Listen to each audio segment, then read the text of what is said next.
Bapak Ibu, namanya seorang apologit ya, itu memiliki pemahaman ya, bisa berbeda-beda, bisa sama. Jadi hari ini apapun boleh ditanyakan ya, dan saya dapat juga masukan bahwa kenapa kita sih membangun sebuah gerakan kesatuan gereja atau okumene ya, karena kita mau bahwa kita ini saling menguatkan, saling melengkapi ya, saling mendoakan. Tentu keselamatan kita hanya ada di dalam Tuhan Yesus Kristus. Amin Bapak Ibu. Jadi fokus kepada iman kepada Tuhan Yesus Kristus jauh lebih penting daripada hal-hal yang akhirnya menjadi perdebatan ya. Kami punya beberapa komunitas, ada 7 komunitas yang kami bangun Bapak Ibu, walaupun komunitas itu tidak besar, tapi kami sepakat karena kami dari berbagai gereja, kami sepakat untuk tidak memperdebatkan 3 hal. Yang pertama, kami tidak berdebat tentang bahasa roh ya. Yang kedua, kami tidak akan memperdebatkan tentang perpuluhan. Yang ketiga, kami tidak akan memperdebatkan tentang baptisan, karena itu doktrin ya. Doktrin masing-masing gereja pasti punya, dan kita harus saling menghargai. Amin. Amin. Jadi jangan pernah mencari perbedaan, tapi carilah kesamaannya. Amin. Karena kalau doktrin yang kita perdebatkan ya, maka kita kemudian tidak pernah mengerjakan keselamatan Bapak Ibu. Oleh karena itu saya hanya wanti-wanti di sini ya, jangan pernah memperdebatkan ketika kita berkumpul lintas denominasi tentang perpuluhan, baptis dan bahasa roh ya. Itu saya kira dari saya. Boleh bertanya sesuatu, tapi satu hal bahwa jangan sampai kemudian apa yang kita harapkan dari pertanyaan kita itu justru menimbulkan menimbulkan perpecahan, karena kita tahu bahwa di sini ada berbagai macam denominasi. Baik Bapak Ibu, untuk mempersingkat waktu saya buka termin yang pertama karena ada 4 termin. Satu termin ada 3 pertanyaan, nanti saya bisa tulis dan langsung bisa dijawab oleh Kak Elian. Yang 3 pertanyaan angkat tangan. Pak Fajar 1, kemudian Pak Sukarji, saya ambil tengah. Oke, 1, 2, 3. Pak, siapa namanya Pak? Iya. Baik Pak Fajar dulu, silakan Pak Fajar. Terima kasih. Iya. Sahabatnya pemuda, karena bicara masalah pemuda, itu sekarang adalah HP. Di dalamnya macam-macam isinya, kita sudah tahu semua.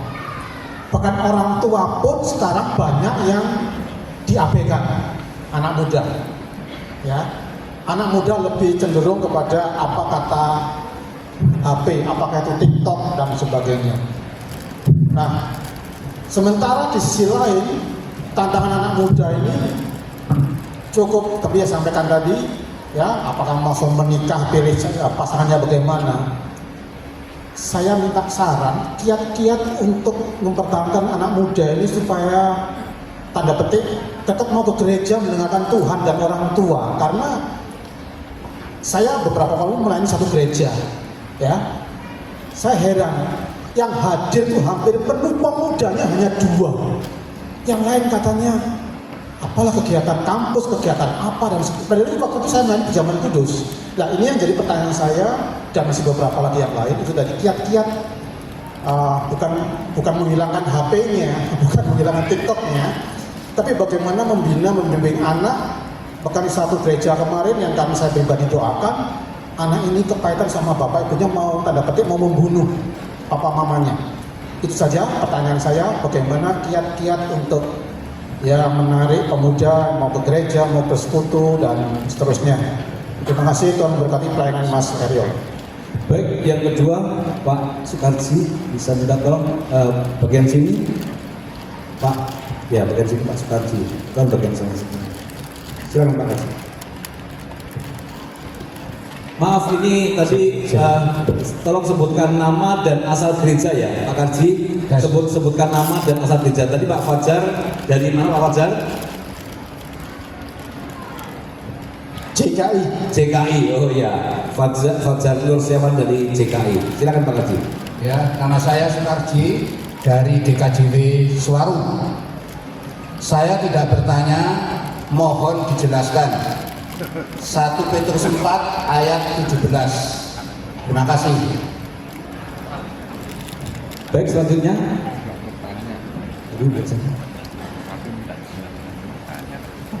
Tolong sebutkan namanya dan asal gerejanya.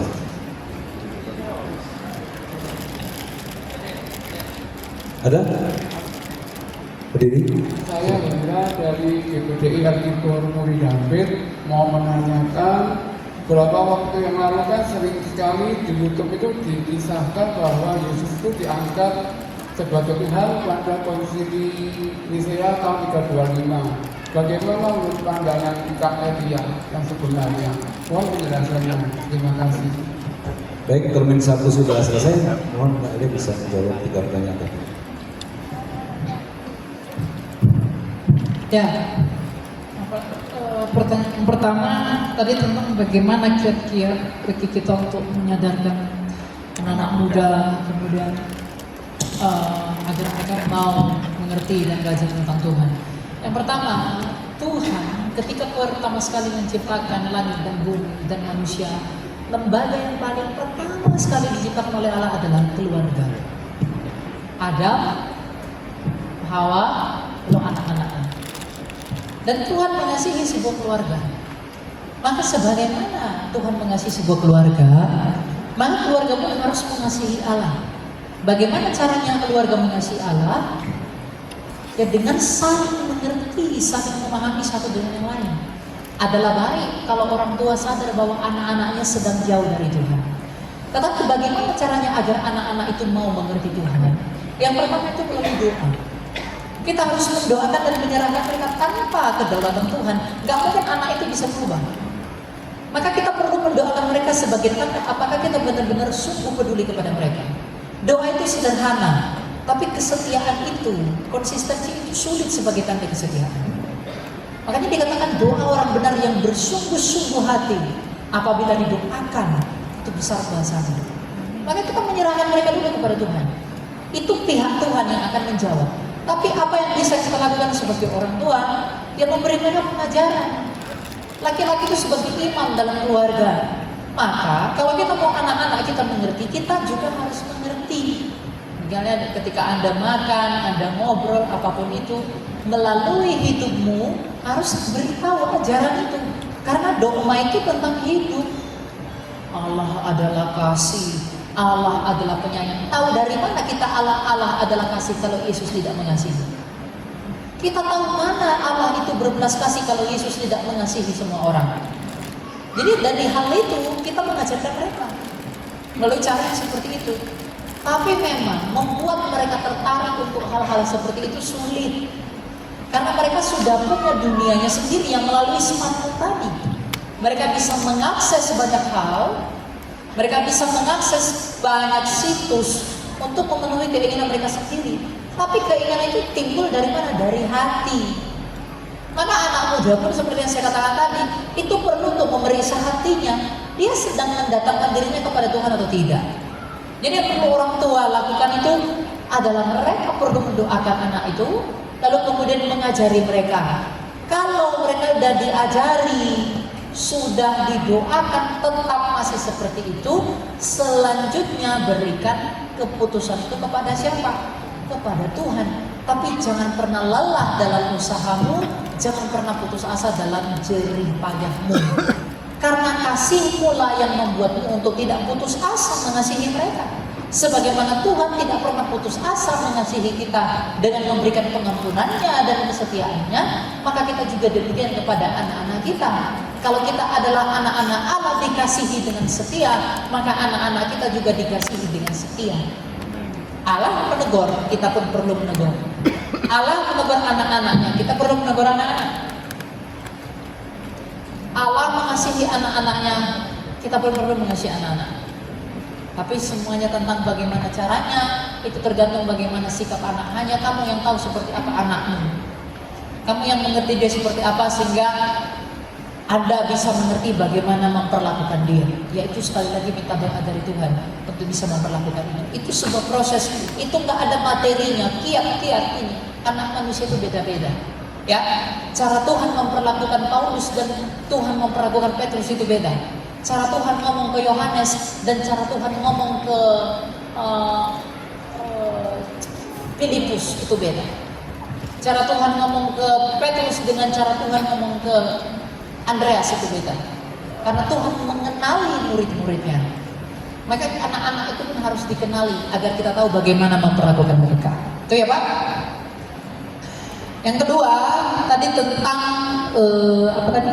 1 Petrus 4. Oh, Petrus 4 ayat 17. Surat Rasul Petrus yang pasal keempat ayat yang ke-17. Sebab telah tiba saatnya penghakiman dimulai dari rumah Allah sendiri. Jika penghakiman itu dimulai pada kita, bagaimana pula kesudahannya dengan mereka yang tidak percaya pada Injil Allah? Jika orang benar pun hampir-hampir tidak diselamatkan, apa yang akan terjadi dengan orang fasik dan orang berdosa? Karena itu baiklah juga mereka yang menderita karena kehendak Allah, menyerahkan dirinya kepada Pencipta yang setia sambil terus berbuat baik. Ya, penghakiman itu sudah dimulai dari gereja. Ketika kita salah, kita ditegur. Dosa itu tuh dihakimi. Dihakiminya itu dikasih tahu bahwa dosa ini salah. Jadi kalau orang bilang menghakimi itu nggak boleh, itu keliru. Menghakimi itu boleh, tapi hakimi dosanya, bukan orangnya. Nyatakan dosanya, tapi jangan permalukan orangnya. Lebih baik dosa kita dipermalukan daripada kita yang nanti dipermalukan di hari pengadilan. Ketika kita ngomong berzina itu salah, kemudian apalagi berbohong itu nggak baik, kita sedang memperlakukan dosanya kan? Kita sedang menghakimi dosa itu salah, dosa itu tidak benar. Dan gereja memberitahu penghakiman itu. Iri hati itu nggak boleh, sombong itu nggak boleh. Kita sedang memberikan penghakiman terhadap dosa itu. Tapi Paulus mengatakan hakimilah dengan adil. Yang nggak boleh kamu hakimi itu nasibnya. Oh, dia pasti ke neraka, pasti ke surga. Itu nggak boleh, karena hanya Tuhan yang memastikan itu. Tapi setiap kesalahan harus dengan tegas dinyatakan, dan orang yang sedang melakukan kesalahan itu harus dengan rela menerima bahwa itu adalah kesalahan. Seperti Petrus, engkau akan menyangkal aku. Petrus menerima dengan rela bahwa dia memang menyangkal Yesus. Apakah dia membenci Yesus ketika Yesus menghakimi dia dengan mengatakan bahwa dia akan menyangkal Tuhan? Tidak. Jadi penghakiman itu memang sudah dimulai dari rumah Tuhan. Ya dari mana? Dari gereja. Melalui firman Tuhan yang disampaikan oleh gereja melalui para hambanya. Kita mengerti apa dosa. Kita terhakimi. Ketika hamba Tuhan mengatakan berbohong itu dosa, maka saya yang berbohong sedang dihakimi. Itu penghakiman yang adil berdasarkan firman Tuhan. Jadi betul penghakiman itu sudah dimulai dari rumah Tuhan. Tapi pengadilan penghakiman yang benar, penghakiman yang setia, itu kelak ketika Yesus datang sebagai Raja. Jika penghakiman itu dimulai pada kita, bagaimana pula kesudahannya dengan mereka yang tidak percaya pada Injil? Nah, kalau kita saja sudah dihakimi di rumah Tuhan, apalagi mereka yang menolak Injil, kata Paulus, kata Petrus. Kalau kita saja dihakimi, kita orang percaya dihakimi di rumah Tuhan, bagaimana pula dengan mereka yang tidak percaya kepada Injil? Nah, jadi saya dilema kan sebagai apologet. Dan saya juga nggak layak mengatakan saya apologet ya. Tapi ketika kita mengatakan sesuatu, dan itu bertentangan dengan apa yang dia yakini, mutlak, misalnya salah, lalu dia bilang janganlah menghakimi. Sekarang menegur dengan menghakimi itu disamain. Padahal Tuhan di kitab Wahyu berkata, barang siapa yang kukasihi, ia kuhajar dan kutegur. Jadi ketika Tuhan menghajar dan menegur kita, Tuhan sedang mengasihi kita. Kalau Tuhan menghajar kita, kamu salah, rela terima bahwa kita salah. Ketika Tuhan menegur kita, kamu nggak benar, kita harus rela menerima bahwa kita ini sedang nggak benar. Kita harus rela mengakui bahwa ternyata aku nggak rohani, ternyata aku salah, ternyata aku keliru.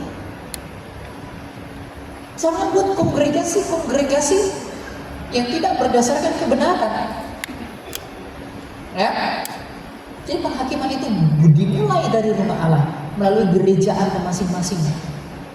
Ketika hamba Tuhannya berkhotbah, makanya Bapak Ibu, gereja itu harus memberitahu dosa. Gereja itu berdiri pada hari kapan? Pentakosta. Yang turun pada hari Pentakosta itu apa? Roh Kudus. Tugas Roh Kudus kata Yesus apa? Menginsafkan dunia akan. Jadi gereja yang ada Roh Kudusnya adalah gereja yang memberitahu dosa. Dengan demikian Roh Kudus itu sedang menghakimi kita melalui para hambanya, bahwa saya salah, saya kotor, saya berdosa, saya bejat. Yaitu melalui suara Tuhan. Makanya kalau suka dengar-dengar kemakmuran, hati-hati. Yang benar itu adalah kita ditegur, karena Tuhan mengasihi dengan teguran. Saya yang suka melenceng, saya yang suka berdosa ini malah mau dinina-nina boboin, ya datang aja kepada dukun. Kalau mau disenengin, kalau mau soalnya dukun itu pasti nyenengin kamu. Oh, pasti emas 5 kilo tahun depan, tapi kasih uang kan? Ya, jadi memang penghakiman dimulai dari sekarang, dari dulu. Itu buktinya mana? Nanti jawaban pertanyaan ketiga. Konsili itu adalah bukti penghakiman dari rumah Tuhan. Kenapa? Kenapa Athanasius melawan Arius di konsili Nikea? Karena kebenaran gereja adalah dari Athanasius. Maka dia menghakimi, mengatakan bahwa Arius kamu sesat. Bahkan Nikolaus menampar Arius.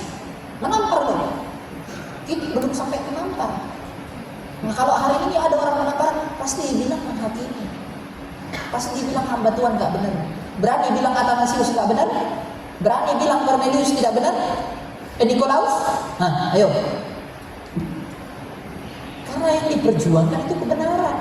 Kalau Kristus sampai menderita demi kebenaran, maka para rasul menghayati itu demi kebenaran. Tapi bukan membunuh juga, menegur dalam kasih. Ada tarafnya, bukan dengan kekerasan, tapi dengan kasih. Ya. Nah, yang ketiga tadi pertanyaan tentang Yesus Tuhan baru diangkat. Aduh, saya diri aja lah, saya pendek soalnya. Yesus itu Tuhan baru diangkat pada konsili Nikea pada tahun 325.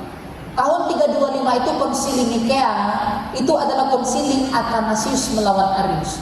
Jadi dulu ada bidat sesat namanya Arius. Dia mengatakan Yesus itu bukan Tuhan, itu manusia saja. Lalu Athanasius bilang, no, dia adalah Tuhan. Waktu itu semua orang berpihak kepada Arius. Lalu semua orang bilang, wahai Nikolaus, mengapa engkau masih berani? Seluruh dunia melawan engkau. Lalu Athanasius mengatakan, jikalau seluruh dunia melawan aku akan melawan seluruh dunia. Dan akhirnya ketika Kaisar Konstantinus Agung, anaknya Ratu Helena, mengadakan konsili di Nikea, akhirnya dirumuskanlah oleh hikmat Roh Kudus bahwa Yesus adalah Tuhan. Bukan baru diangkat jadi Tuhan. Buktinya apa? Lukas 2 ayat 11. Ada yang bisa buka? Lukas 2 ayat 11. Biar semua orang lihat. Nanti saya dibilang ngarang.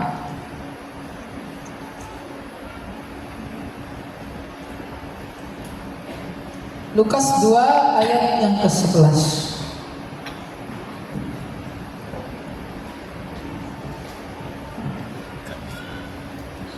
Berapa lama lagi?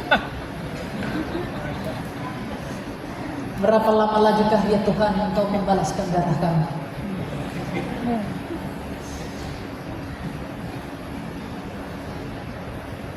Ya. Ini ayat 11. Ini belum ada konsili loh. Ini dia baru lahir. Nah, hari ini telah lahir bagimu juru selamat yaitu Kristus. Oh, salah baca. Siapa? Tuhan atau bukan Tuhan? Di kota?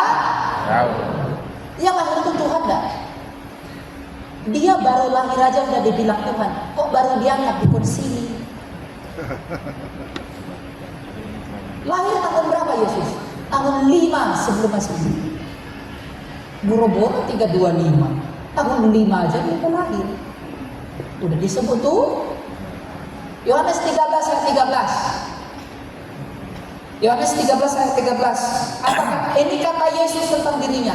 Yang ada mengatakan, di mana Yesus mengatakan akulah Tuhan, saya siap murtad. Nah, yang dengar itu harus murtad. Kamu menyebut aku guru dan katamu itu tepat, sebab memang akulah guru dan Tuhan. Dia memang menyebut dirinya Tuhan. Tuhan itu dalam bahasa Yunani adalah Kyrie atau Kurios, bentuk lainnya. Kata Tuhan itu ya Kurios, makanya dikatakan eleison nimas ya Theos atau eleison nimas ya Kurios, ya Kyrie eleison. Kyrie eleison. Tuhan kasihan. Eleison nimas, kasihanilah kami. Yesus itu Tuhan. Bukti bahwa dia Tuhan yang paling kuat itu apa? Selain daripada ini semua, dia hidup. Kalau dia hanya manusia biasa, siapa yang seperti dia hidup? Gak ada kan? Kalau dia bukan Allah sang hidup itu, gak mungkin dia bisa disaksikan 500 orang dia hidup. Bukan dongeng. Ya, jadi Yesus adalah Tuhan.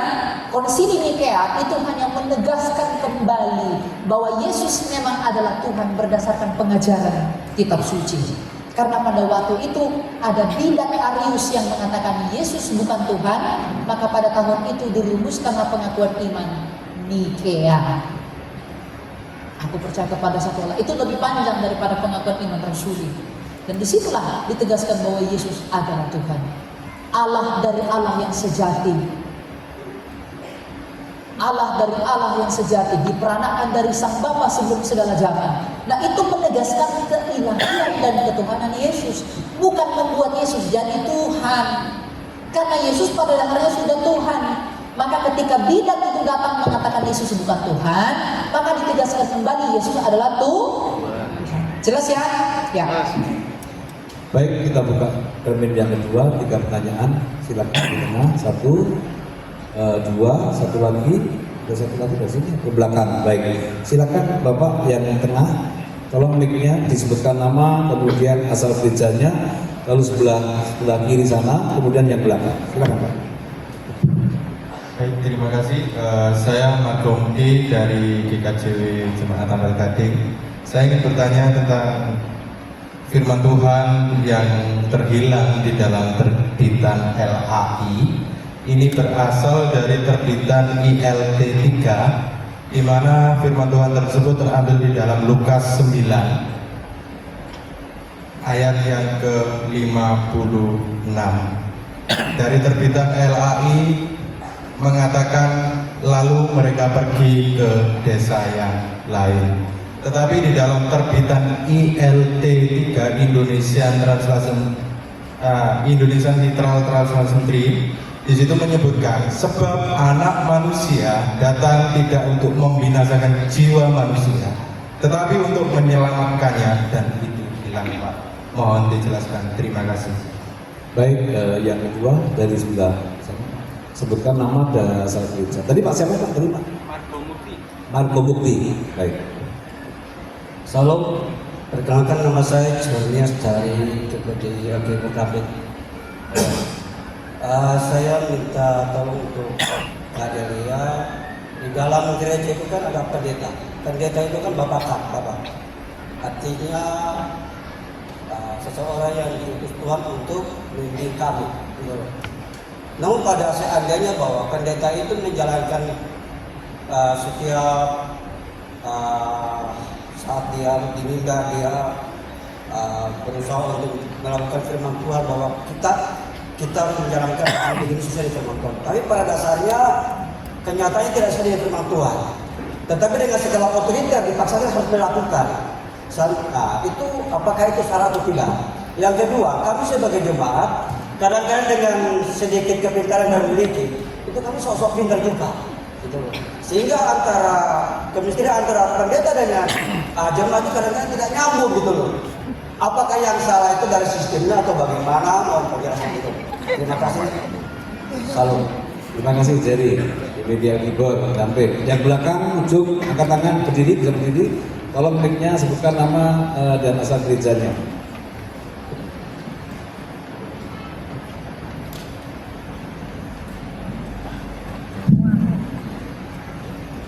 Terima kasih atas kesempatan yang diberikan kepada saya.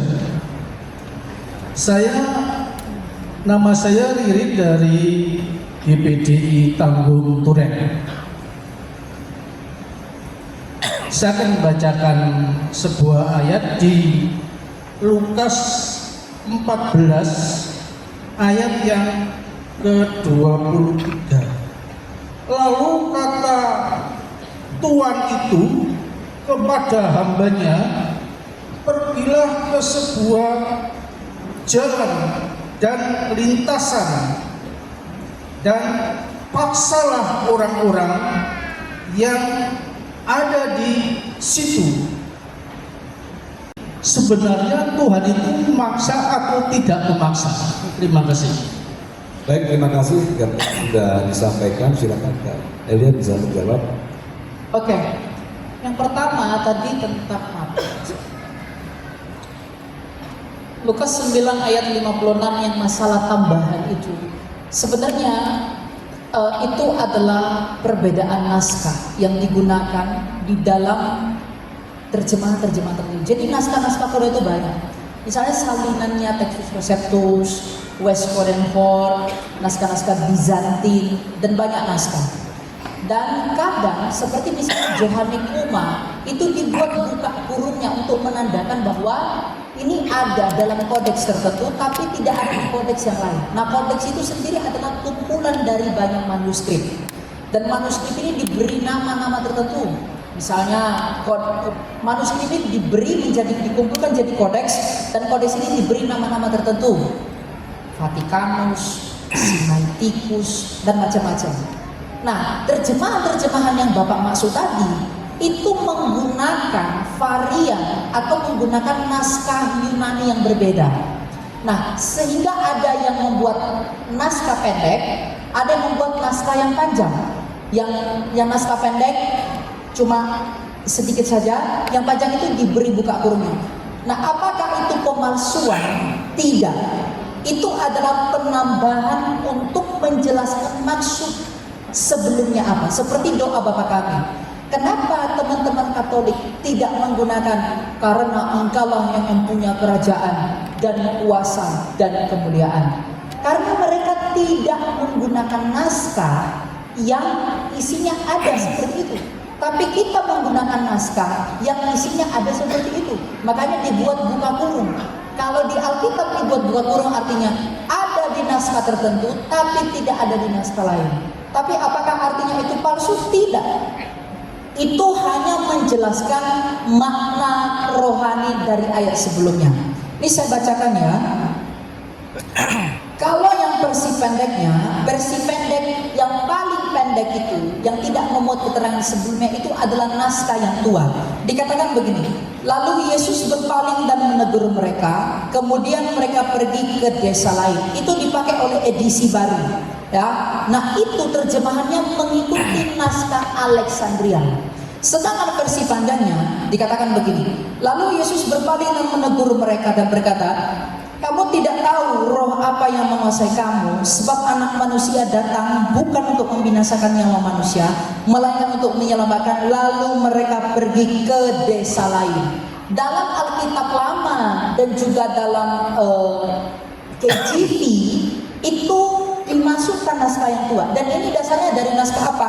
Ini datang dari Textus Receptus dan naskah Bizantin.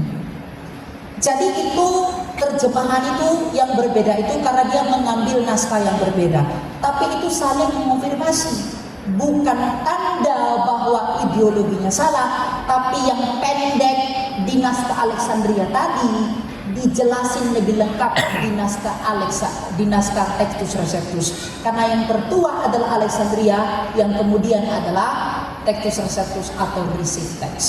Jadi penjelasannya begitu, itu bukan suatu hal yang salah, karena semua naskah kuno punya hal seperti itu. Jadi catatan-catatan kaki kecil untuk menjelaskan makna dan konteksnya dari ayat seperti itu. Bukan hanya di ayat ini, banyak ayat Alkitab lain yang punya masalah seperti itu. Tapi itu tidak pernah kita perdebatkan. Gitu ya? Ya. Yang kedua, jadi saudara Jerry tadi seorang gembala atau khotbah, ya, itu senantiasa berharap apa yang disampaikan itu dilakukan oleh jemaatnya. Tetapi sisi yang lain seorang gembala tidak melakukan. Begitu Jerry ya? Begitu kira-kira ya? Coba itu ada mic. Ini kadang-kadang jemaat itu juga kadang-kadang mungkin karena kelebihan kita jadi salah ngomong, terus akhirnya antara kemistrian dengan pendeta dan jemaat itu gak pernah menyatu gitu loh. Nah, mohon solusi dari Pak Kailia untuk bagaimana caranya supaya depan supaya antara jemaat dengan pendeta ini bisa menyatu ke depan, sehingga jiwa-jiwa yang Tuhan sudah siapkan itu bisa tambah banyak gitu. Itu aja, terima kasih. Ya, kebetulan beritanya di sebelahnya itu, Pak. Silakan. Ya. oh ya, benar atau salah sih? Ya, masalah itu sebenarnya semua tergantung koreksi diri masing-masing aja. Ya, tugas hamba Tuhan menyatakan apa yang Tuhan mau, yang ideal kita. Jangan pikir hamba Tuhan itu sempurna. Hamba Tuhan itu pasti lebih bercacat lalu begitu, berarti hamba Tuhan bebas berdosa. Bukan. Hamba Tuhan semakin mendalami firman Tuhan, dia akan semakin terbuka. Karena Yohanes Thomas mengatakan bahwa firman Tuhan ini adalah obat dan dosa itu adalah luka. Maka hamba Tuhan semakin banyak mengerti firman Tuhan adalah mereka yang menerima obat yang banyak. Nah, obat yang banyak hanya bagi mereka yang sakitnya lebih parah. Jadi hamba Tuhan itu sebenarnya paling sakit. Loh iya, karena kita makan obatnya banyak. Makanya kalau ada hamba Tuhan rasa jadi nabi, rasa suci, rasa lebih hebat daripada jemaatnya, itu salah. Seperti Paulus, sebelum ketemu Yesus, siapa yang seperti aku? Benyamin, Farisi, orang kaya, sekolah di Tarsus, tak bercela dalam hukum Taurat. Tapi setelah ketemu Yesus, hidupnya berubah total jadi lebih baik. Tapi mengenai dirinya dia bilang apa? Di antara semua orang kudus, akulah yang paling hina. Di antara semua orang berdosa, akulah yang terutama. Paulus semakin kenal Yesus, semakin melihat dirinya berdosa. Kenapa? Yesus itu terang, kita ini gelap. Ketika kita semakin dekat dengan terang itu, kita semakin tahu kegelapan diri kita. Maka hamba Tuhan pun semakin dekat dengan Tuhan, pasti tidak mungkin dia meninggikan diri. Ya, dia mengatakan yang benar firman Tuhan, tapi dia pun akan berusaha menghidupinya. Nah, kalau dia bilang jemaat harus melakukan, ya memang tugasnya hamba Tuhan. Tapi hamba Tuhan itu agar dia tidak ditolak kelak, dia juga harus berjuang untuk menghidupinya. Karena hamba Tuhan saya yang duduk di sini dengan kamu yang mendengar di sana tidak lebih baik. Kita semua sama-sama belajar kok. Kesempatannya aja yang beda. Kita semua sama Bapak Ibu. Kesempatannya aja yang beda. Sama-sama belajar. Saya masih belajar sama Bapak Rwani saya. Banyak hal yang saya nggak apalagi kehidupan spiritual. Mungkin kita memiliki pengetahuan di sini, tapi belum tentu kita bisa mengerti dengan hati. Sesuatu yang bisa dimengerti dengan pikiran itu sulit dimengerti dengan hati. Maka Tuhan Hamsal berkata, jaga hatimu dengan segala kewaspadaan, karena dari situ hidup itu terpancar. Makanya hidup itu tentang hati. Jadi jemaat, para jemaat, jangan berekspektasi pendetamu itu seperti apa-apa. Kalau kamu harap dia seperti malaikat, seperti kerubim dan serafim yang mulia-mulia, kamu akan kecewa. Bahkan kalau kamu berharap bahwa saya lebih baik daripada kamu salah. Ingat itu, salah. Beliau udah kesini, udah kemari, lalu kamu rasa saya better daripada kamu? Tidak. Ya. Dan hamba Tuhan pun yang benar, kalau dia mengajarkan sesuatu, dia akan mengakui bahwa memang dia tidak bisa melakukannya dengan sempurna, tapi dia berusaha menghidupinya agar jemaatnya pun memiliki semangat yang sama untuk sama-sama mau menghidupi. Ya janganlah dia bilang saya suci, saya nabi, tapi dia sendiri nggak melakukannya, tapi menuntut jemaatnya. Yesus bilang apa? Kamu ikuti ajaran Farisi, tapi jangan ikuti cara hidupnya. Tuhan bilang apa? Ikuti pengajarannya, tapi kalau hidupnya kamu temukan bersalah, jangan ikuti itu. Farisi itu kan pengajar, ajarannya kurang hebat apa Farisi? Tapi Tuhan mengatakan ikuti ajarannya, tapi jangan ikuti cara hidupnya. Ya karena dia nggak menghidupi ajarannya. Jadi kita ini semua hamba Tuhan. Yang berdiri di mimbar itu hanya dapat sedikit kepercayaan saja. Jadi jangan besar kepala kalau orang udah di mimbar. Jangan rasa diri udah hebat kali kok. Ya. Jangan rasa diri udah istimewa, pantas diperlakukan bak raja, jalan dibuka, makanan disediakan, apalagi tempat duduk yang empuk-empuk, rusak jadi. Gitu ya Pak. Jadi bagaimana mendamaikannya? Jangan pernah tuntut orang lain, tuntut dirimu. Yang membuat orang itu rusak itu karena menuntut orang lain. Relasi saya dengan Bapak Prayogo itu bisa rusak kalau saya tuntut dia. Saya maunya dia seperti saya, dia mau saya seperti dia. Saya rusak lah. Tapi kalau saya sadar, saya menuntut diri saya untuk mau memahami dia, dan beliau menuntut dirinya untuk mau memahami saya, di situ ada damai itu.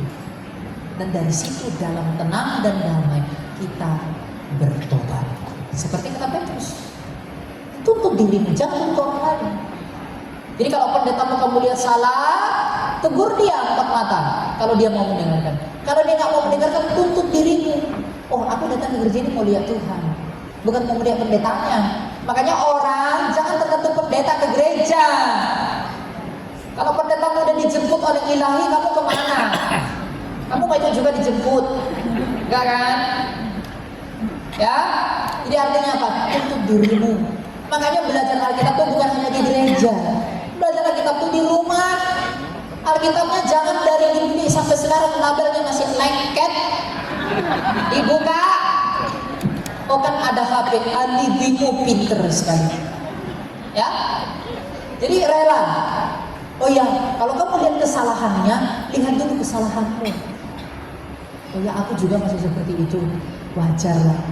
Jadi ya sebenarnya yang merusak kepercayaanmu adalah ekspektasimu. Iya kan? Kamu berekspektasi pacarmu setia, selingkuh. Kamu berekspektasi pendetamu seperti Nabi, ketika dia jatuh kamu nggak percaya ke Tuhan lagi. Ada orang yang bilang kepada saya nggak mau lagi ke gereja. Kenapa? Hamba Tuhannya jatuh dalam dosa. Wah, udah salah ini. Dia ke gereja melihat hamba Tuhan, bukan melihat Tuhan. Berarti dia tidak menemui Tuhan hanya karena tersandung terhadap hambanya. Itu pemberontakan, itu kesombongan. Jadi jangan ekspektasi terhadap orang lain, berekspektasilah tentang diri. Jadi jangan tuntut orang lain, tuntut dirimu sendiri. Begitu ya? Ya. Yang ketiga, Lukas 14 ayat yang tanyakan itu apa? Lukas pasal 14 ayat 23 ya. Yang disampaikan tadi apa Pak? Yang Tuhan memaksa. Ya. Tuhan memaksa. Oh, memaksa tadi. Bisa tampilkan. Kata Tuhan itu kepada hambanya, pergilah ke semua jalan dan lorong dan paksalah orang-orang yang ada di situ masuk supaya rumahku terisi penuh. Sebab aku berkata kepadamu, tidak ada seorang pun dari orang-orang yang telah diundang itu akan menikmati jamuanku. Yang kau ditanyakan dalam konteksnya apa? Memaksa. Maksudnya orang memaksa masuk gereja gitu? Bukan, apakah Tuhan memaksa? Apakah Tuhan memaksa? Coba tadi dikasih mikrofonnya. Yang belakang tadi Pak dari GBDI Tanggung bisa disampaikan, diperjelas lagi tentang Lukas pasal 14 ayat 23. Memaksa atau tidak? Terima kasih. Jadi di sini ada kata paksa, itu apa berarti Tuhan itu betul-betul memaksa dalam konteks itu apa namanya perjamuan atau bagaimana? Karena selama ini kita juga sering mendengar bahwa Tuhan itu tidak pernah memaksa. Oke, kita baca ya dari ayat 15 biar kita tahu konteksnya. Ini paralelnya di Matius 22. Mendengar itu, ya, salah seorang yang turut makan berkata kepadanya, berbahagialah orang yang akan dijamu, berbahagialah orang yang akan dijamu dalam kerajaan Allah. Namun Yesus berkata kepadanya, seorang mengadakan perjamuan besar dan ia mengundang banyak orang. Menjelang waktu perjamuan, ia menyuruh hambanya mengatakan kepada para undangan, marilah sebab segala sesuatu sudah siap. Tetapi mereka semua satu demi satu mulai meminta maaf. Yang pertama berkata padanya, aku telah membeli ladang dan harus pergi melihatnya, aku minta maaf. Yang lain berkata, aku telah membeli 5 pasang lembu dan akan pergi mencobanya, aku minta maaf. Yang lain lagi berkata, aku baru menikah dan karena itu aku tidak dapat datang. Lalu kembalilah hamba itu dan menyampaikan semuanya itu kepada tuannya. Tuan rumah itu pun murka dan berkata kepada hambanya, pergilah dengan segera ke semua jalan raya dan lorong kota dan bawalah kemari orang miskin, orang cacat, orang buta dan orang lumpuh. Kemudian hamba itu melaporkan, Tuan, apa yang Tuhan perintahkan itu sudah dilaksanakan, sekalipun demikian masih ada tempat. Kata Tuhan itu ke dalam lorong, kata Tuhan itu kepada hambanya, pergi ke semua jalan dan lorong dan paksalah orang-orang yang ada di situ masuk supaya rumahku terisi penuh. Sebab aku berkata kepadamu, tidak ada seorang pun dari orang-orang yang telah diundang itu akan menikmati perjamuanku. Ini konteksnya tentang kedatangan Tuhan. Bahwa ketika perjamuan terakhir itu adalah ketika kita mau bertemu dengan Raja semesta alam. Maka seperti perumpamaan ini, dia mau mengadakan pesta, dia mengundang, lalu bilang, oh maaf aku nggak bisa datang. Yang lain bilang, oh maaf aku nggak bisa datang. Yang lain orang itu bilang, oh aku nggak bisa datang. Tapi dia memanggil semua orang, mengumpulkannya, lalu kemudian memaksa untuk masuk kepada lorong-lorong itu. Itu artinya apa? Seperti Tuhan yang mengatakan kepada kita, marilah semua masuk kepadaku agar kamu nanti masuk menikmati perjamuanku. Sampai semua orang mau menerimanya.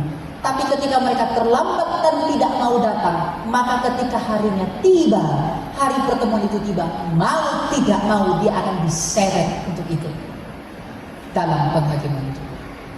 Itu maksudnya. Jadi jangan punya alibi, jangan punya kalau Tuhan memanggil untuk mengadakan perjamuan besar di dalam dia melalui gerejanya hari-hari ini, maka datang, jangan tinggalkan. Jangan sibuk dengan ini itu lalu meninggalkannya. Sebab ketika dia datang menemui kita, tidak ada alasan bagimu untuk lari. Terpaksa kamu itu. Seperti semua orang itu harus terpaksa itu. Karena tidak ada pilihan. Karena dia seorang Tuhan yang besar. Karena dia Tuhan yang besar. Seperti Tuhan yang berkuasa atas segala sesuatu. Tidak ada pilihan, tidak ada opsi. Maka ketika ditawarin untuk datang kepada dia, datanglah sekarang agar bisa menemui dia dalam perjamuan yang besar itu. Jangan ditolak. karena ketika kamu tolak, bagaimanapun kamu tetap dipaksa kelak untuk ada di sana. Tapi untuk apa? Apakah untuk menikmati perjamuan kehidupan atau perjamuan pada penghukuman? Makanya tuh di ayat terakhir dikatakan, karena tak seorang pun yang menikmati. Itu tentang orang yang menolak itu. Ya kita akan ikut dalam orang yang menolak itu tetap akan melihat Yesus kelak, tapi untuk tidak menikmati hidup itu. Tapi untuk apa? Mati. Itu ya. Tuhan tidak pernah memaksa untuk ikut dia, tidak. Bukan itu konteksnya, bukan untuk memaksa. Marilah datang kepadaku, tidak. Tuhan mengatakan, ya kalau kamu mau pilih aku hidup, aku sudah memberikan semua bagimu. Ketika Yesus berkhotbah tentang tubuh dan darahnya, apa? Bukankah banyak dari 70 murid mengundurkan diri? Tapi apa kata Yesus kepada Petrus? Apakah kamu nggak mau pergi juga? Dia malah tantang Petrus. Dia nggak biarin Petrus. Dia nggak menghalangi Petrus. Kamu jangan lari ya, tetaplah di sini bersamaku. Udah. Tuhan mengatakan, kamu nggak mau pergi juga. Dia tantang Petrus. Karena yang lain mengundurin diri. Kamu nggak mau mundurin diri juga? Artinya apa? Tuhan mengatakan, inilah yang kulakukan bagimu. Kalau kamu nggak mau ikut aku, ya nggak apa-apa. Karena ini yang kusediakan. Yang kusediakan adalah hidup. Jadi Tuhan tuh nggak pernah paksa, Bapak Ibu. Kalau dia memaksa dan kita ikut dalam paksaan, itu pun nggak akan menghasilkan apa-apa. Karena paksaan itu bukan kasih. Makanya nanti orang yang mengikuti orang yang akan menghadapi pengadilan Yesus secara terpaksa itu untuk penghukuman. Sedangkan kita yang percaya, apabila bertemu dia, itu bukan paksaan, itu pengharapan. Makanya ada doa mengatakan, berapa lama lagikah engkau ya Tuhan untuk datang? Karena bagi kita orang yang percaya, yang mau menerima undangan itu, pertemuan dengan dia itu bukan paksaan. Tapi bagi mereka yang menolak, tapi perjamuan itu tetap ada, karena dia menolak, ya dia tetap terpaksa untuk ikut itu. Karena semua dalam kontes Tuhan. Gitu ya? Ya. Baik, terima kasih. Untuk sesi yang ketiga ini saya khususkan untuk anak-anak muda. Dari tadi yang bertanya sudah berkeluarga. Jadi tolong yang anak muda ini, harapan kami ada yang bertanya. Siapa anak muda? Anak muda? Oh iya, satu, sebentar. Yang anak muda? Oh iya, dua. Satu, dua. Lalu ada satu lagi anak muda sebelah sini, yang muda. Ayo anak muda, bangkitlah. Makanlah. Pulanglah. Dan jangan berbuat dosa lagi. Jadi satu, dua, lalu yang sebelah sini. Ada lagi satu lagi, anak muda. Ada? Oke, sudah. Oke, baik. Yang pertama, silakan ya, silakan. Oh, Ferry, silakan Ferry. Terima kasih untuk kesempatan. Nama dan gereja ya. Nama saya Ferry dari GSJA Sungkuah Mahameru. Pertanyaan saya untuk kaum muda sebenarnya begini. Tadi kami dijelaskan tentang bahwa tujuan kita hidup ini sebenarnya adalah mengejar hidup, ya ini sungguh jelas, sangat jelas sekali. Tapi kalau kita melihat dunia itu mengajarkan kita untuk mengejar yang namanya kesuksesan, materi, terus penghargaan dari orang, sehingga untuk mencapai semua itu dunia membuat suatu sistem supaya kita itu rajin belajar, kuliah dengan baik atau bekerja dengan baik supaya kita dapat tujuan-tujuan tadi. Nah, pertanyaan saya sebagai seorang remaja atau pemuda Kristen, kita sebenarnya juga harus kan untuk belajar dengan baik, untuk bekerja dengan baik, untuk mengupgrade skill. Tapi motivasinya itu motivasi yang seperti apa yang harus kita punya? Karena kalau motivasinya sama seperti dunia, tadi dikatakan sama Kak Elia kan, ya semuanya sia-sia gitu. Materi itu adalah sia-sia. Cuma ya kan saya ingin mendengarkan, karena ini kan penting untuk setiap remaja dan muda, motivasi seperti apa yang harus kami punya supaya kami ya mempunyai kualifikasi tertentu yang Seperti itu. Terima kasih. Yang kedua, siapa tadi yang tadi? Ya, silakan. Shalom, perkenalkan nama saya Lika, saya perwakilan dari gereja GKB Ampel Gading. Pertanyaan saya di sini tentu mengenai tentang permasalahan anak muda saat ini.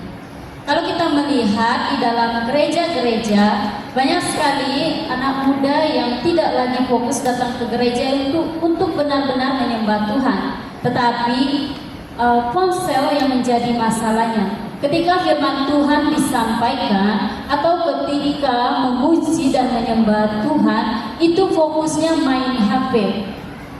Dan ini masalah ini sangat merah sekali, dan hampir di seluruh gereja yang sudah saya temui ketika saya praktek seperti itu, permasalahan anak muda yang seperti ini yang terus berlangsung. Yang biasanya anak muda itu fokusnya main games. Mereka memang datang beribadah ke dalam gereja, tetapi mereka tidak sungguh-sungguh untuk beribadah. Mungkin pendeta-pendeta ingin menegur, tetapi sungkan atau segan, karena anak muda mudah sekali untuk tersinggung. Ketika ditegur, mungkin mereka tidak mau datang beribadah lagi. Pertanyaan saya kepada Kak Elia, bagaimana strategi yang harus gereja berikan menghadapi permasalahan anak muda yang seperti itu? Terima kasih. Baik, terima kasih. Yang ketiga, Christine. Shalom, saya Christine dari GSJA Kalvari Lembun, mewakili anak-anak muda ini yang banyak pertanyaan sebetulnya Kak, cuma malu untuk ngomong. Ada dua pertanyaan yang saya sampaikan kepada Kak Elia. Yang pertama berkenaan dengan Kejadian 2 ayat yang ke-9. Di situ dikatakan ada dua pohon tentang pohon kehidupan dan pohon pengetahuan yang baik dan jahat.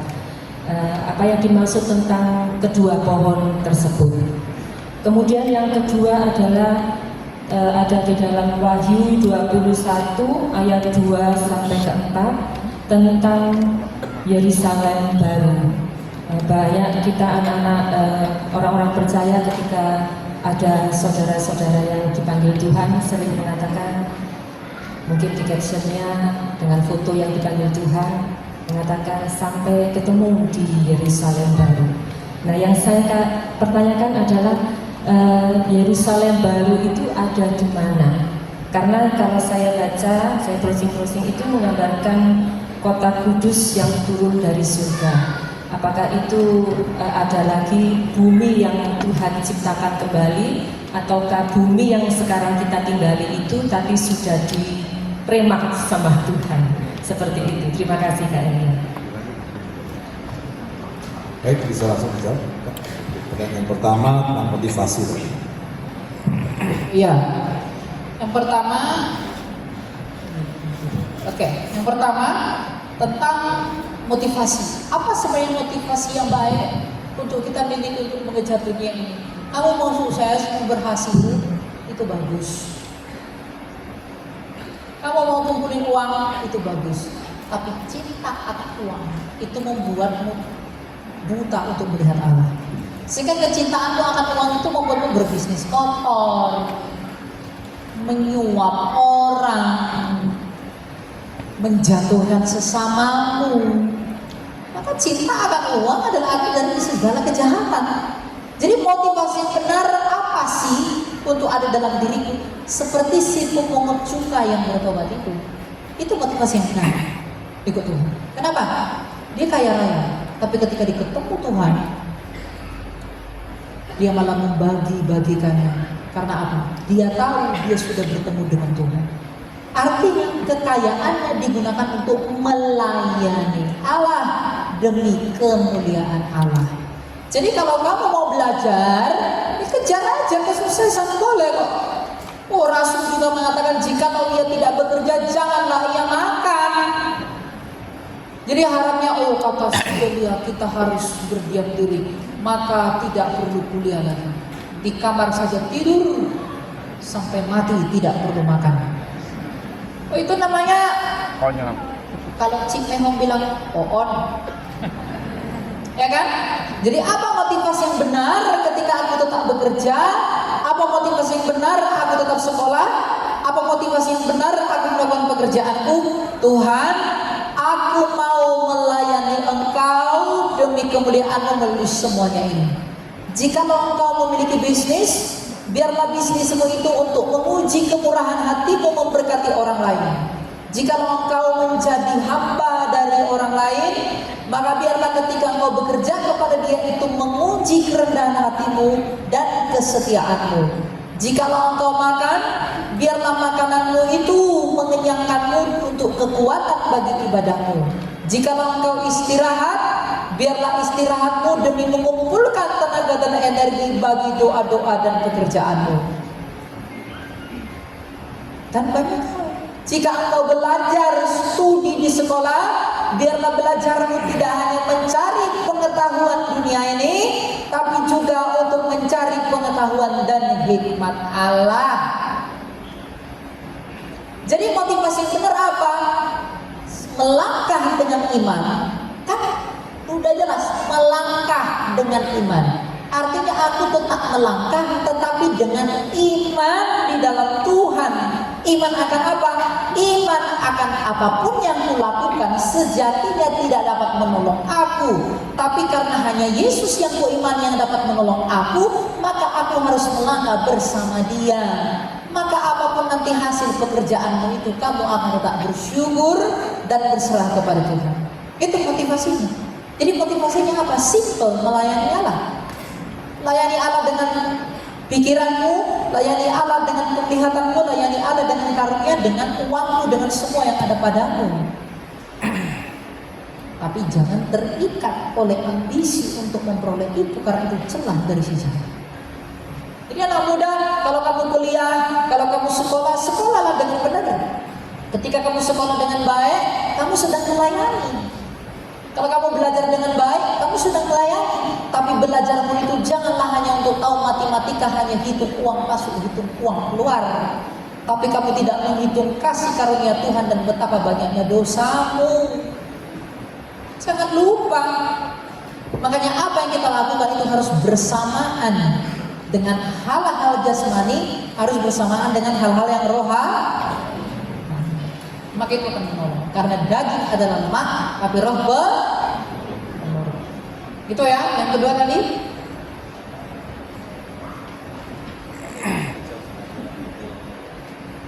main handphone. Bagaimana strategi anak muda yang main handphone selama di gereja? Tergantung yang dia buka handphone di gereja, yang dibuka apa. Kalau Alkitab bagus, kalau chattingan dengan pacarnya buat apa? Kalau harga promo 12-12, promo 1-1, 2-2, terlambat ibadah tahun baru itu adalah ibadah yang penting. Tapi nanti saja kejar promo demi iPhone 17. Kalau itu yang dilihat ya nggak benar. Tapi kalau yang dilihat Alkitab ya nggak apa-apa. Saya juga kadang bawa HP, tapi kalau saya pelayanan saya bawa Alkitab.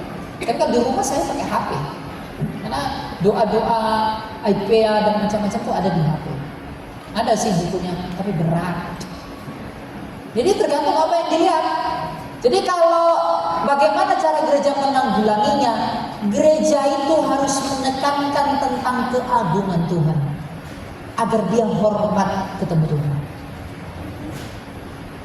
Kalau yang diajarkan cuma haleluya diberkati puji Tuhan 50 kali lipat, 100 kali lipat, dia nggak punya ketakutan terhadap Tuhan.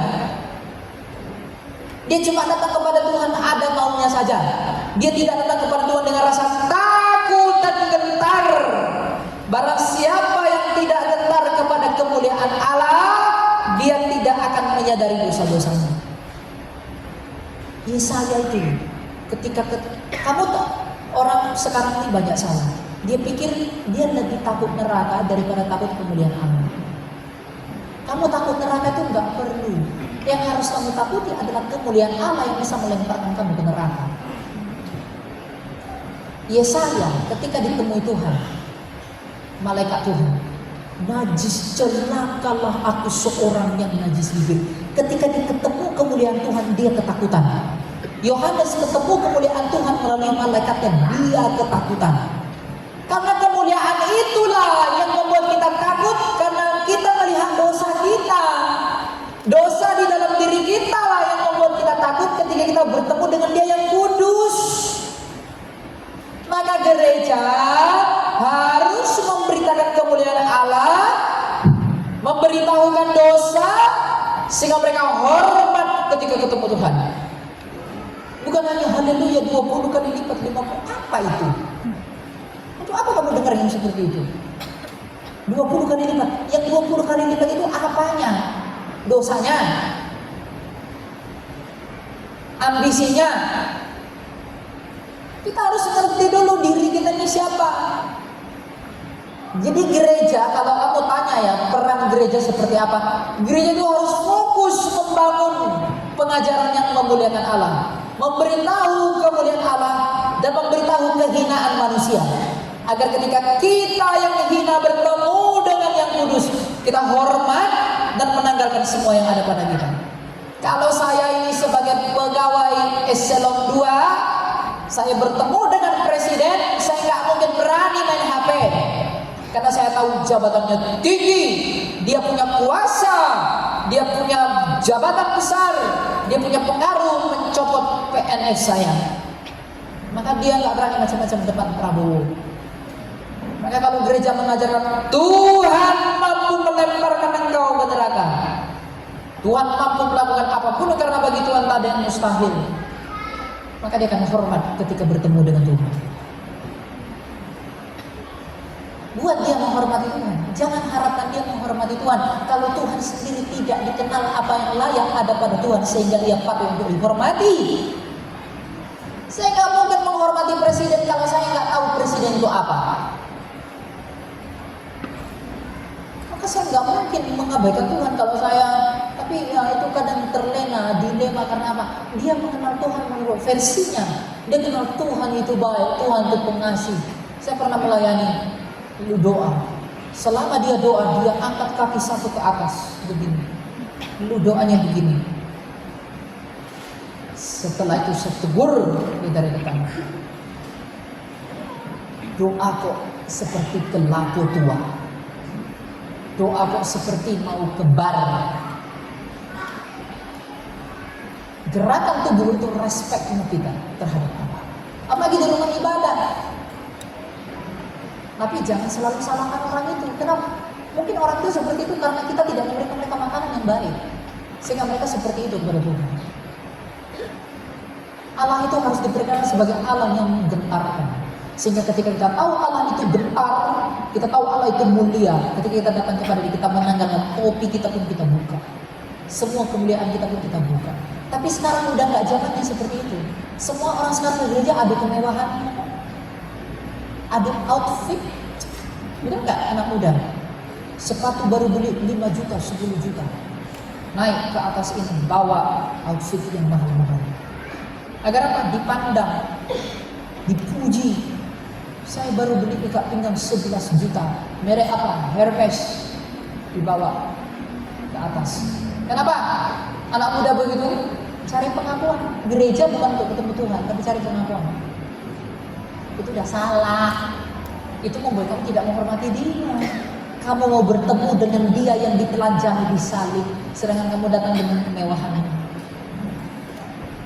Makanya Paulus mengingatkan, biarlah setiap orang datang kepada Tuhan dengan yang sederhana. Apa yang layak kamu bawa kepada Dia? Enggak ada selain mengandalkan belas kasih Tuhan. Maka gereja harus menekankan itu agar kita anak muda ini ngerti, wah Tuhan itu agung ya, Tuhan itu besar ya, Tuhan itu mulia ya. Kita takut. Sehingga ketakutan itu akan membawa kita kepada sikap yang gak berani main HP lah, untuk Facebook. Pendetanya lagi khotbah, dia scroll Facebook, ada yang live jualan, lagi promo. Kebanyakannya, tapi pas mau terima berkat tangannya paling tinggi. Tuhan. Nah, apa itu? Model apa itu? Penok. Ya, jadi bagaimana kalau yang kamu tanyakan bagaimana cara gereja? Gereja harus menekankan kemuliaan Allah, kebesaran Allah, keagungan Allah, sehingga keagungan Allah ketika dia mengerti, itu akan memberitahu betapa hinanya kita, seperti Yohanes ketika dia, seperti Yesaya ketika dia sadar betapa hinanya dia. Dia ketemu dengan kemuliaan Allah, dia hormat kepada Allah. Sadari dosanya, sadari kudusnya Allah. Yang berikutnya tadi apa? Yang mau ditanyakan pohon pengetahuan itu apanya? Pohon pengetahuan itu yang ditanya, dua pohon itu apa? Begitu? Ya, betul Kak. Maksudnya itu yang mana ini? Aku nggak lihat. Oh. Oke. Yang dimaksud itu apakah secara fisik itu pohon kehidupan dan pohon pengetahuan yang baik dan yang jahat. Pada waktu itu kan Hawa ini memakannya. Kemudian karena dibujuk oleh ular.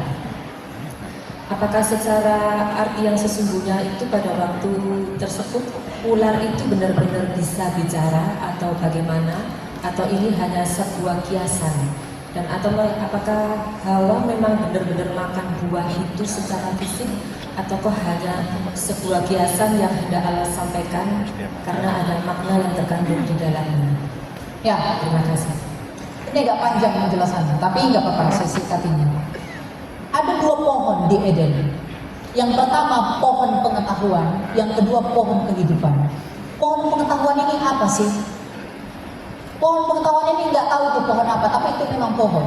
Tapi mengapa dia ditempatkan di situ? Mengapa pohon pengetahuan dibuat di sana?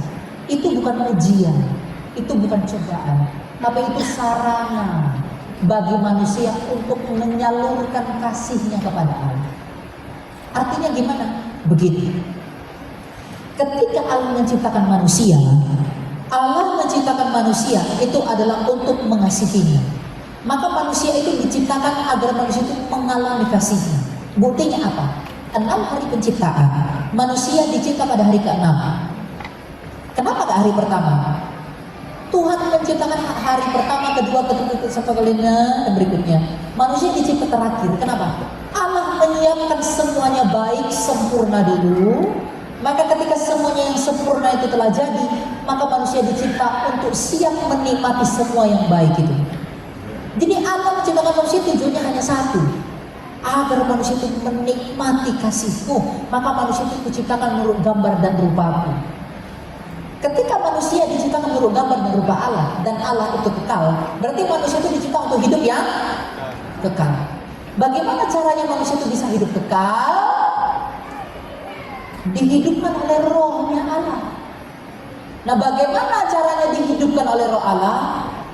Kita dihidupi oleh energi hidupnya Allah. Melalui apa? Pohon kehidupan.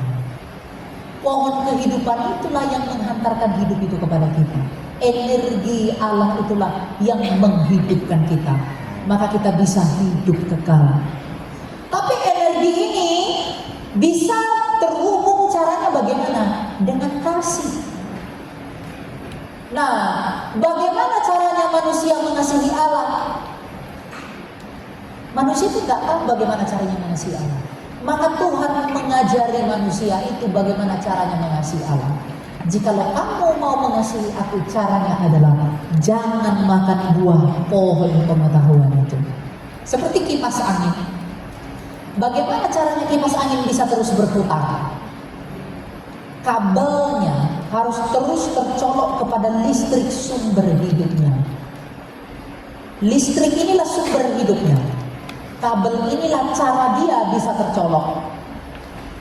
Dan kipas itulah hidup, cara dia menandakan dia hidup. Kita ini seperti kipas yang berputar ini. Dan Allah itu seperti listrik. Kabelnya itu kasih. Bagaimana caranya aku bisa terhubung dengan Allah hidupku itu? Dengan caranya mengasihi dia. Bagaimana caranya mengasihi dia? Tidak memakan buah itu.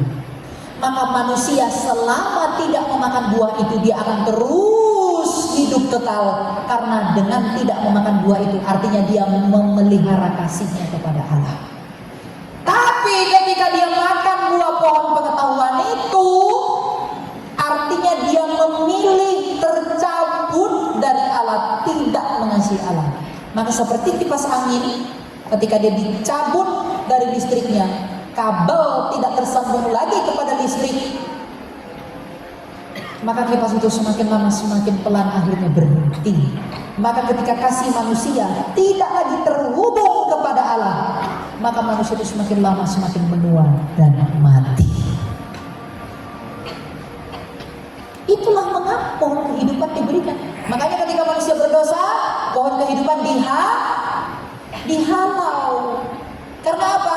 Kamu sudah gagal mengasihi aku, maka hidupku tidak lagi ada padamu. Maka manusia itu mati dan menua, tidak lagi hidup kekal. Makanya Yesus datang sebagai pohon kehidupan itu. Untuk apa? Menyambung kita kepada hidup yang baru. Makanya kita baca ya di Wahyu 22 ya. Wahyu 22 ayat 1 dan berikutnya. Lalu ia menunjukkan kepadaku sungai air kehidupan yang jernih bagaikan kristal dan mengalir keluar dari tahta Allah dan Anak Domba itu. Di tengah-tengah jalan kota itu, yaitu di kedua sisi sungai itu, ada pohon kehidupan yang berbuah 12 kali tiap bulan sekali. Daun pohon itu dipakai untuk menyembuhkan bangsa-bangsa. Siapakah pohon kehidupan itu? Kristus. Mengapa dia berbuah 1 kali selama 12 bulan? Artinya dia terus menghasilkan kehidupan yang gagal di Eden itu. Dan mengapa daunnya menyembuhkan? Daunnya itu artinya dia menyembuhkan dosa-dosa kita semua di sana. Seperti pohon Eden membawa kita kepada maut, tapi Kristus pohon kehidupan telah membawa kita kepada hidup. Jadi siapakah pohon kehidupan itu sebenarnya? Kristus itu. Jadi pohon kehidupan itu Yesus sendiri. Pohon kehidupan yang menghasilkan hidup adalah Kristus yang berkata, akulah kebangkitan dan hidup. Maka hidup hanya ada pada dia. Dialah pohon anggur yang benar, dan dia berkata dia adalah hidup, maka dialah pohon kehidupan itu. Ya. Jadi pohon pengetahuan yang baik dan jahat itu itu bukan ujian, itu sarana. Allah itu tidak perlu menguji manusia waktu itu, karena manusia itu dicipta terlalu sempurna. Tapi itu adalah sarana bagi manusia agar manusia mengasihi Allah melalui cara itu. Tapi akhirnya manusia memilih tidak mengasihi, maka manusia terpisah dengan hidup yang kekal. Makanya dikatakan dalam Yohanes 19, karena begitu besar kasih Allah akan dunia ini sehingga yang menurunkan Anak yang tunggal supaya setiap orang percaya padanya tidak binasa melainkan beroleh hidup ya. Mengapa dijanjikan di sana hidup yang kekal?